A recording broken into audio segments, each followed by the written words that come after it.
Toujours pas trouvé ta niche? Je vais t'aider à te positionner pour trouver tes clients idéaux à la tonne. Si t'es pas encore abonné à ma chaîne, clique sur le bouton subscribe et aussi sur la cloche pour être avisé quand une prochaine vidéo va être disponible. Une vidéo qui va t'aider à, oui, attirer tes clients idéaux, mais aussi à avoir la business que tu aimes. Ça fait maintenant plus de 10 ans que je travaille en marketing et maintenant j'ai hâte de t'aider à marketer ta business à toi. Avant de commencer officiellement la vidéo, je veux clarifier quelque chose. Premièrement, qu'est-ce que c'est une niche et à quoi ça sert? Donc, une niche, c'est quoi? En fait, c'est un marché plus restreint à l'intérieur d'un marché qui est plus grand. Donc, par exemple, si tu es photographe, tu pourrais décider de targeter les entrepreneurs. Donc, ce serait comme une niche ou un marché, en fait. Tu pourrais ensuite décider d'y aller de façon un petit peu plus restreinte. Donc, pas seulement les entrepreneurs, mais les femmes entrepreneurs. Tu pourrais aller encore plus loin en disant que tu veux targeter les femmes entrepreneurs qui ont un style très coloré, par exemple. Donc, ça ferait en sorte que pour ces femmes-là, ces femmes entrepreneurs très colorées, bien, tu serais la solution pour ces personnes-là. Ça voudrait aussi dire, par contre, que, par exemple, pour un entrepreneur masculin très sobre, bien, tu ne serais pas le choix idéal, mais c'est bien correct parce que justement, pour ces femmes-là, ces femmes entrepreneurs colorées, tu serais la solution. Donc, ça devient super facile de vendre tes services et aussi de te faire référer parce que justement, tu n'as pas vraiment de compétition. Parce que tu es tellement la solution pour ces personnes-là, combien de fois est-ce que je pourrais le dire encore, tu deviens la solution. Donc, c'est une belle façon de te démarquer dans un marché qui peut être très saturé, disons. Et à quoi ça sert vraiment d'avoir une niche? Ben, en marketing et en copywriting, on dit que si tu t'adresses à tout le monde, tu t'adresses à personne. Parce que ton message n'est pas destiné à une audience précise. Donc, il n'y a personne qui se dit « Oh my God, c'est vraiment pour moi ça! » Et il y a personne aussi, généralement, qui va se dire « Ah non! Ça ne me rejoint pas. » Le hic avec ça, c'est que tu ne deviens pas la solution pour un groupe de personnes. Ça veut donc dire que tu es comme moyen, tu es comme vanille pour tout le monde. Mais ce que tu voudrais plutôt, ce serait que des gens se disent « Oh shit! » Ça, c'est vraiment pour moi. Voici ma carte de crédit. Donc maintenant, on va voir comment créer ton positionnement pour attirer tes clients idéaux. Donc, première des choses, quel type de client veux-tu attirer justement? Avec quel type de client veux-tu travailler? Aimes-tu le plus travailler? Si tu travailles déjà et si tu as déjà des clients, ça peut être quand même facile justement de déterminer ça.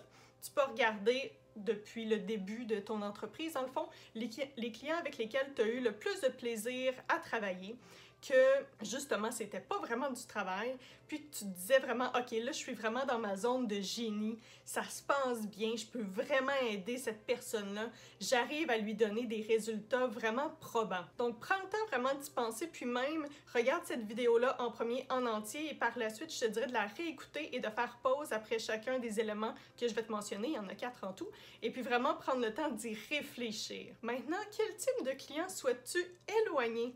Peut-être des clients avec lesquels tu as travaillé et puis tu es comme... Tu avais hâte que le mandat se termine, c'est probable, ça m'est arrivé, je pense que ça nous arrive tous, surtout au début. Parce que justement, si on n'a pas travaillé avec certains types de clients, on ne le sait pas que c'est pas notre type de clientèle. Puis au fur et à mesure que tu commences à travailler avec plusieurs clients, donc plus que tu as d'expérience, plus que tu es capable de voir, OK, ce type de client-là, pour X, Y raison, je ne suis pas capable de bien travailler avec ce client-là. Soit que ça me prend trop d'énergie, que ça me fâche, parce que ça peut arriver. Tout simplement qu'on ne s'entend pas, que ce soit sur les objectifs ou la façon d'arriver à ces objectifs-là ou aux résultats plutôt. Donc, même chose, prends le temps vraiment d'y penser, de regarder toute la liste de clients avec lesquels tu as travaillé et essaie de déterminer justement le type de client que tu voudrais comme plus faire affaire avec eux. Puis là, quand tu fais ta liste de clients idéaux et clients vraiment pas idéaux, va quand même loin justement dans ta réflexion. Vas-y avec les valeurs, le type de mandat qu'ils t'ont demandé, le type de résultat qu'ils t'ont demandé. Ça peut être aussi le sexe de la personne, l'âge de la personne, le type d'industrie. Tu veux vraiment regarder ça d'un œil holistique pour vraiment être capable de déterminer qu'est-ce qui fait en sorte que tu travailles bien avec certains clients et moins bien avec d'autres clients. Si tu aimes ce que tu entends jusqu'à maintenant, j'aimerais beaucoup que tu likes cette vidéo. Ça m'aide énormément avec ma chaîne. Merci beaucoup! Maintenant, tes clients viennent te voir pour quel résultat? Et puis là, dis pas par exemple, moi, mes clients viennent me voir pour de la publicité Facebook.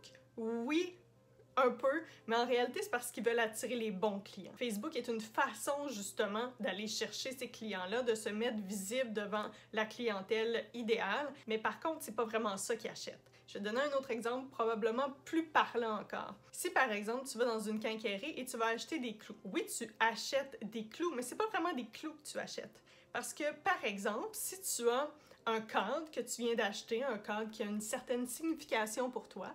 Peut-être que c'est une photo de mariage, peut-être, félicitations. Peut-être que c'est une photo de mariage que tu veux afficher pour la première fois dans ton appartement, dans ta maison. Donc oui, tu vas aller acheter des clous, mais c'est pas vraiment ça que tu achètes. Parce que le clou en soi t'offre absolument rien. Parce que qu'est-ce que tu as besoin en réalité? C'est d'un certain appui pour justement ta photo de mariage. Donc c'est juste ça que tu as besoin, mais pour y arriver, tu as besoin d'un clou. Un autre exemple, si tu es traiteur, par exemple, pour des familles qui ont des enfants entre 2 et 5 ans.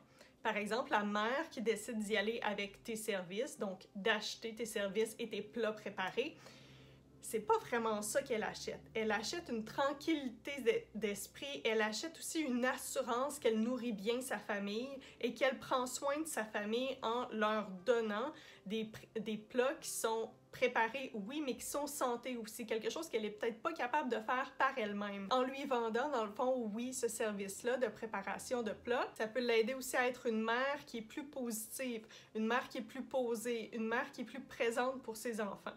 Donc oui, oui, la personne achète des plats préparés, mais au final, c'est pas vraiment ça qu'elle achète. Mais je sais que ça peut être difficile de déterminer ce type d'élément-là quand c'est pour ton entreprise. Moi aussi, j'ai de la difficulté avec ça, mais j'ai beaucoup de succès quand je regarde ce que mes clients font et puis ça me saute aux yeux.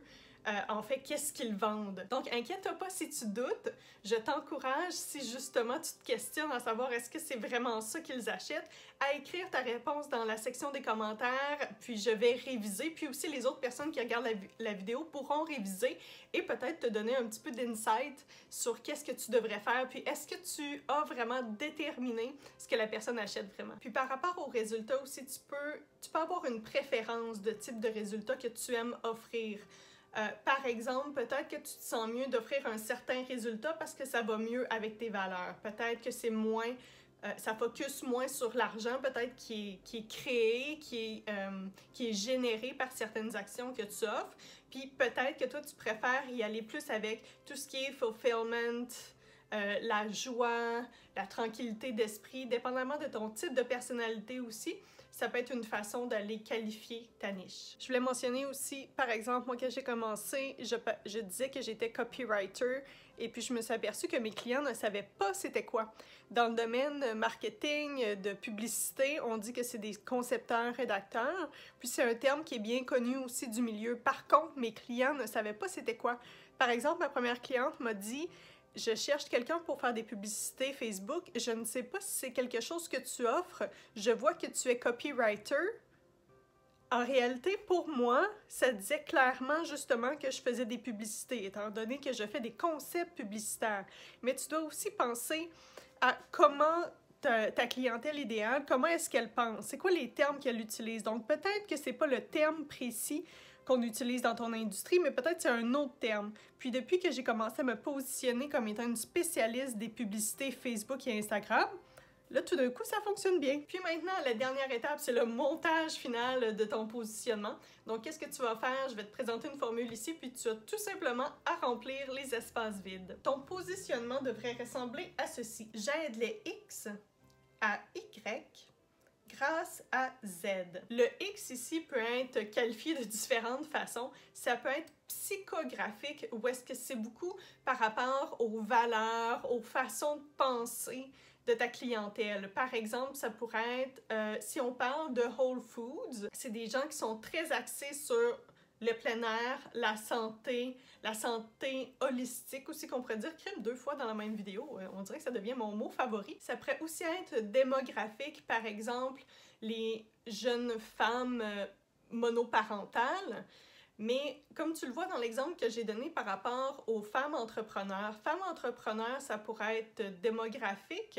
Et psychographique, justement, c'est qu'ils ont un style qui est flyé. J'ai dit coloré tantôt, hein? Flyé, coloré, comme tu le souhaites. Il faut dire avec les caractéristiques psychographiques que c'est un petit peu plus difficile à cibler, par exemple, si tu veux faire des publicités Facebook.